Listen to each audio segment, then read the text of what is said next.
కొండ దిగిన వెండి అట ఎంత తగ్గింది? ₹1,00,000 తగ్గిందా? ఎంత తగ్గింది? 10,000 5,000 తగ్గుంటుంది, అంతకు మించి ఏం తగ్గింది? బంగారం కూడా ఎంత 7,000 8,000 తగ్గింది. కానీ పెరిగింది ఎంత?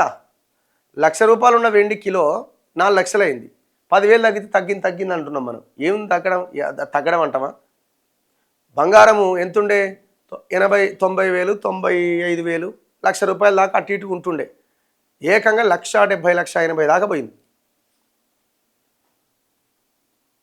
బంగారం అంటే 21,000 తగ్గిందట. ₹21,860 తగ్గిందట 10 గ్రాముల బంగారం. వెండి కిలో ₹1,00,000 తగ్గిందట. కొంత ఈ మధ్య కాలంలో చూసిన దాంతో కంపేర్ చేస్తే వాటితో కంపేర్ చేసినప్పుడు భారీగా తగ్గిందని అనుకోవాలి. ఇటీవలి కాలంలో రాకెట్ వేగంతో పెరుగుతూ వచ్చిన బంగారం వెండి ధరల్లో శుక్రవారం భారీ కుదుపు ఏర్పడ్డది. అంతర్జాతీయ విపణిలో ఔన్స్ 31 గ్రాముల బంగారం ధర ఒక్క రోజులో $594 క్షీణించి, అంటే 11% క్షీణించి $4,732. వెండి ధర $36, అంటే 32% పతనమై $78 పరిమితమైంది.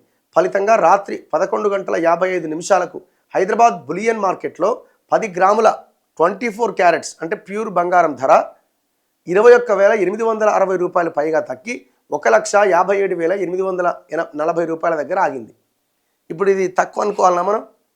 సరే 20,000 తగ్గింది కదా, తక్కువనే కదా అని అనిపించుండొచ్చు. కానీ ఒకప్పటి రేటుకి, ఒక 5-6 నెలల కింద ఉన్న రేటుకి ఆ $1,57,840 రేటుకి కంపేర్ చేస్తే సామాన్యుడికైతే ఇది ఏమీ పెద్దగా ప్రయోజనం చేకూరే అంశం ఏం కాదు. అంటే ఇమ్మీడియట్గా అబ్బా పోయి కొనుక్కోవాలనేటువంటి పరిస్థితి ఏం లేదు. ఏ ₹1,00,000 దగ్గరికి ఏమన్నా వస్తే తగ్గిందిలే అని అనుకోవచ్చు మనం.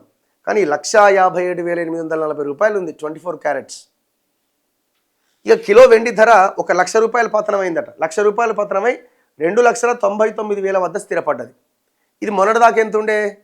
మీరు 1 ఇయర్ బ్యాక్ చూడండి, 99 లక్ష రూపాయలు ఉండే, 1,20,000 అటు ఇటు. ఇప్పుడు ఎటు ₹1,00,000 తగ్గినా 2,99,000 దగ్గరనే ఆగింది.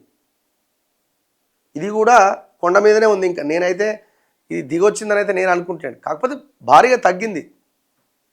గురువారం రాత్రి ముగింపు ధరలు 1,79,700, ఏది గోల్డ్ 3,99,600.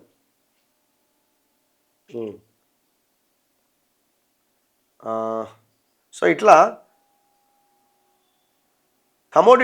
కమోడిటీస్ ట్రేడింగ్లో బంగారం వెండి ధరల్లో ఒకరోజు పతనం గత 15 సంవత్సరాల్లో ఇంతలా ఎప్పుడూ లేదని విశ్లేషణలు చెబుతున్నాయి.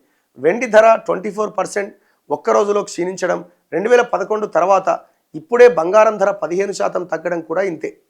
ఊహించని గరిష్ట స్థాయికి చేరిన లోహాల్లో మదుపరులు లాభాల స్వీకరణకు దిగడం ప్రధాన కారణమట. అమెరికా ఫెడరల్ రిజర్వ్ చైర్మన్గా వార్ష్ నియమితులైన నేపథ్యంలో కొన్ని కరెన్సీలతో పోలిస్తే డాలర్ బలోపేతమైంది. ఇది విలువైన లోహాల ట్రేడింగ్ పైన ప్రభావం చూపిందట. కారణాలు ఏవైనా కొంత తగ్గింది మొత్తానికి. సరే, మరి ఇంకా తగ్గుతుందా అంటే ఇంకా ఇంకా ఇంకా తగ్గకపోవచ్చేమో. మరి అది ఆ పరిస్థితి కనబడతలేదు.